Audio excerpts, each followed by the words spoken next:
Hi guys, welcome back. This is Dream Shipwrecked, and today we are going to be once again going through a maze level, which is very boring to watch, and therefore we are going to be continuing the story contained inside the paper manual that was written by Dr. Wilson and contains the background and story of Alice's time inside of the asylum. If you haven't seen the previous episode, I highly recommend you go back and watch it, just because we're halfway through the story and I don't want you to miss out on all those lovely important details. So, let's continue. 24th of October, 1873. Nurse D has been listening from outside the door. Alice, it seems, has been muttering inarticulately.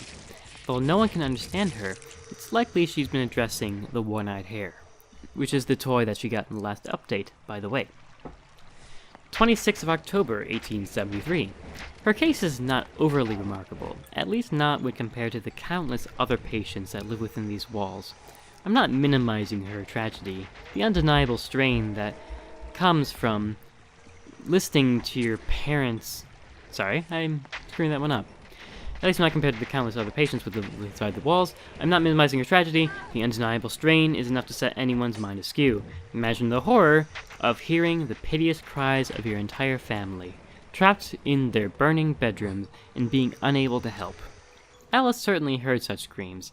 I imagine she's been hearing them for 10 years. Postscript. Looking back, I retract this statement. Her case is most remarkable. 7-4-74. 3rd of November, 1873.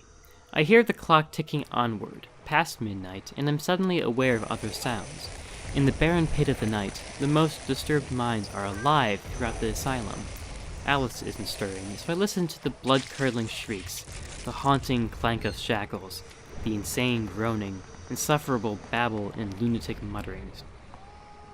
After the initial convolutions, Alice's body again appears lifeless. If it weren't for the sporadic utterances in her sleep, I'd hold a mirror to her mouth, which of course is checking to see if it fogs over to make sure that she's still breathing. It's impossible to comprehend what she says.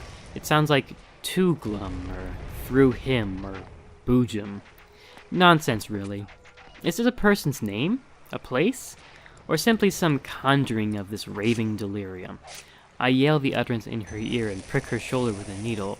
She gasps, but her speech doesn't become any clearer. Postscript. Boojum. But how does she construct such fantasies? 11-4-74. The potion courses through her blood. Sitting in this cold room reminds me of the last treatment here. The shredded padding recalls to my mind the patient who believed rats spoke to him. They lived in the padding, he said. Indeed, he believed in the spirits of his ancestors spoke to him through the rats. After the trepanation, he stopped having such delusions and was removed to the dormitory. Alice remains quiet. 21st of November, 1873. Once again, the orderlies were up to their usual pranks. Wary of prying open Alice's mouth, the orderlies started feeding Alice's toy rabbit, spooning porridge onto the stuffed toy. Postscript. My suspicions are confirmed. These oafish orderlies are the superintendent's misbegotten nephews. A little bit of nepotism in there. While engaged in this feeding, the orderlies learned the essential lesson in the asylum protocol. Never turn your back on a patient, no matter how docile she seems. From information that I've gathered, Alice woke from her comatose state and attacked the two orderlies. Quite venomous in her outbursts, she pursued one of the twins with a spoon. Even in her condition, she was able to deliver quite a gash. She clutched the spoon as if it was a butcher knife, gouging into his fleshy cheek. Ceasing mid-attack, she turned the spoon at herself, digging into her wrists, trying to open up the veins. I stitched her wounds and tended to the orderly. Alice shouldn't suffer any permanent physical scars, and it's too early to say the same for the orderly. Postscript. An outburst such as this shouldn't have surprised me. 3-4-74. She has returned to her dormant state. Nothing I say or do can entice her to relive her morning animation. 7 December 1873. Here's has been a slight change. Her mouth is now relaxed, and we can feed her without force. It's time for her elixir, and she seems to part her lips slightly as if she's inviting the new potion into her belly. Hardly a cure, but any change symbols progress. 8 December 1873. A mangy cat was licking at Alice's cheek. It hissed when I entered, and pounced onto the windowsill. It might be flesh and bones only to squeeze through the grate. I could almost perceive a smile on its scabbed face. It's curious how an animal's countenance can appear almost human. There are so many feral cats on the grounds, I wouldn't be surprised if they outnumber the patients. Postscript. It reminds me of the cat that pounced on Alice when she arrived here. More emaciated, though. 26/4/74. 13 December 1873. Something in the outdoor air must have stirred her imagination. On her return, she produced an intriguing sketch. Once again, she proves that she's capable of doing something other than staring at the yellowed paint on the ceiling. Postscript. At times, there's talent in her madness. 26/4/74. 15 of December 1873. It's been 3 days since I removed the rabbit from her room. You can hear her screams growing louder through the closed door. 25 December 1873.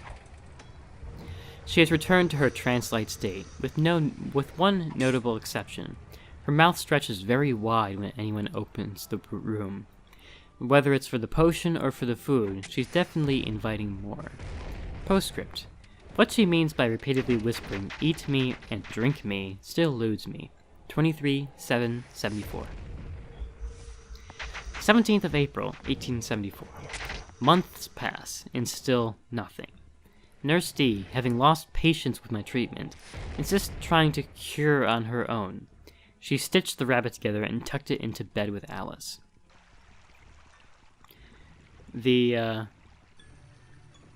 might be the starting of the game, but I don't think so, because that would imply that the rabbit was given after she met Tweedledee and Tweedledum.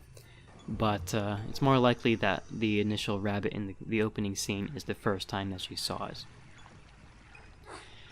Interesting development. 18 April 1874. Interesting development. Alice has returned the gift, presenting Nurse D with a drawing of a rabbit, although it's quite different from her toy. Postscript. My watch. 8/10/5/74. 1 June 1874.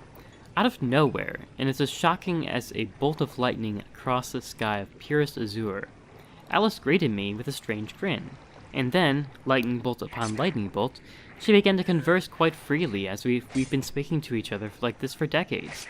I'll include just a smattering of the remarks as evidence, not that the burden of proof is with me for this foul courtroom. Beware the snark's poisonous spit. Roll the demon dice wisely, or the game might turn on you. Note the centipede has a tender underbelly. I enjoy the taste of mushrooms, but not the ones that bite back. Regrettably, I cannot regard this magical outpouring as an improvement in her condition. Note that they give you a little bit of a hint there on how to kill the centipede boss, but moving on. 2nd of June, 1874. It's a world of sheer chaotic terror and unmitigated bloodshed. That's the world that she inhabits. So severe are her delusions, so fantastical and absurd, that at times it's difficult for me to listen.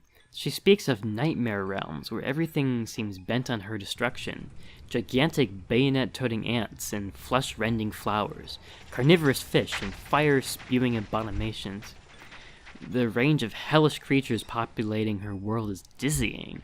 They are, on balance, more deranged than most of the demonic tripiarch Hieronymus Bosch ever painted. It's as if I've been waiting and waiting for water to pour from the spigot. Now that the water has started finally pouring, I cannot staunch the flow, nor discover its poisoned source. 7 of June, 1874. More and more she confides in me. She drones on and on. I think the elixir is at the proper dosage now. At times, she seems to fear and loathe my presence, yet she speaks to me as if she can't help herself. 8th of June, 1874. She spent the afternoon telling me of a grisly siege between life-sized chess pieces. Having been hounded by a cyclopic pawn, she seems to have dispatched the one-eyed monster only to be chased mercilessly through the living chessboard by a pair of renegade rooks. As usual, her description was vivid beyond comprehension, a story decidedly more compelling than anything in Froschart's Chronicles. Probably mispronounced that, I apologize. 11 June 1874. Dozing off for a few minutes only, I woke at the sight of Alice's freed hands tugging at my watch fob. Shackles might be required for future sessions, at least until she behaves. I'm taking her pencils as well. Let's see if punishment provokes her response. 12 of June 1874. I should have predicted this. Without pencil, she turns to poetry. Mange-riddled to the core, he leads me through the fray. With the toss of the jack-bomb, I clear abominations from our way. I ask her to describe... Oh, by the way, this is the blackened looking glass. It turns us invisible for quite a while, so basically we skip right to the end of the level. These are pretty rare for obvious things. One last entry. I asked her to describe a jack-bomb, cunning and clever girl, as she asked me to return her pencil. And here we have the end of the level. We'll hit this bomb, and we're gonna run as fast as we possibly can out and down to meet the map, while this Boojum chases us mercilessly. With that, I will see you guys.